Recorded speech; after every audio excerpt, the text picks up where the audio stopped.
Our momentum is the same regardless of how old the case is. If we have leads that we can reestablish, or if we have leads that have not been followed, or if we have new technology, it's the same motivation as the case that just happened, what we call a hot homicide. Our motivation is the same. This incident occurred on May 4th, 1988. The victim was found deceased in the park at about 6:45 in the morning when a local citizen was going there to exercise. The victim's name is William Martin Brewer III. A white male, 26 years of age, no criminal history, no previous encounters with law enforcement. His family describes him as a happy-go-lucky guy, likes to have a lot of fun, very energetic, very loving, and they just can't imagine who would want to kill him. There's no indication that the victim was robbed or anything like that. One of the things that was very unusual to investigators is the fact that at the time that he was found, one of his shoes was off. That shoe was, of course, found in the park with close proximity to his body.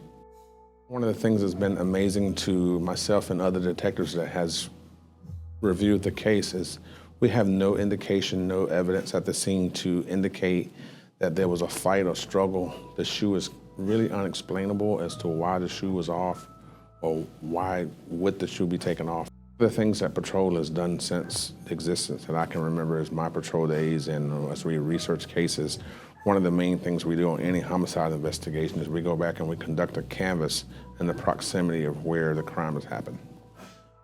While doing this canvass, it was revealed that a citizen had made a phone call about 4 hours before the victim was found, indicating that she had heard a gunshot.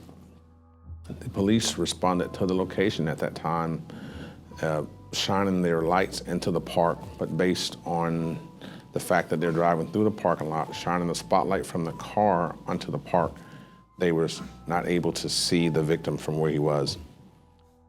I also read in the reports and during my research, it appears that as the police was attempting to exit their car to go and walk into the park, they received a higher priority call, which made them leave that particular call, which is, in my opinion, is the reason they didn't find him during the time of the call.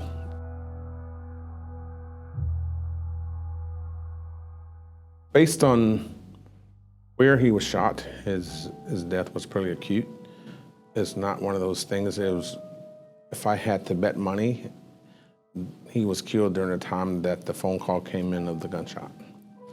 We also found a car at the scene that belonged to his then roommate, and during the investigation, it was revealed that his car was having mechanical problems. The roommate was driving his car to try to figure out what was wrong with his car, which would have put our victim in the roommate's car. So the car located at the scene was his roommate's car at the time. So he left home the night before on the 3rd, going to do laundry. While he was doing laundry, he met with some friends at a bar next to the laundromat as his clothes were washing. He and those friends then left that bar, went to another bar, and after they went to the second bar, they went to a third bar. And that's the last time that he was seen by any of the friends was when they left him at the third bar. The investigation now is to what happened between the time that those last friends saw him at the third bar to the time that he was found deceased. I think what's helpful in this case more than anything at this point is we do have the clothing that we can now run through DNA. This is one of those rare cases where, because we didn't have DNA at the time of the murder, the crime scene investigators would not have attempted to collect DNA. But because we have the evidence of what he was wearing, if there was a struggle with him, we're hopeful that that DNA will give us something with that.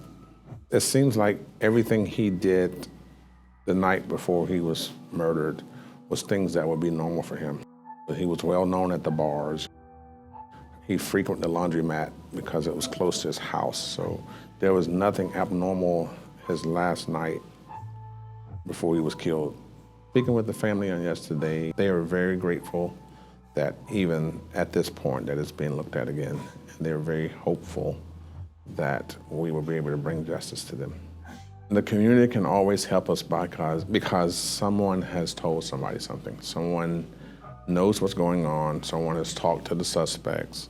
Someone has talked to witnesses, and people are withholding that information from law enforcement. So the community can always help us by coming and telling us whatever they know, whether they think is very minor or whether they think is major. They can always help us by coming and telling us whatever information they have.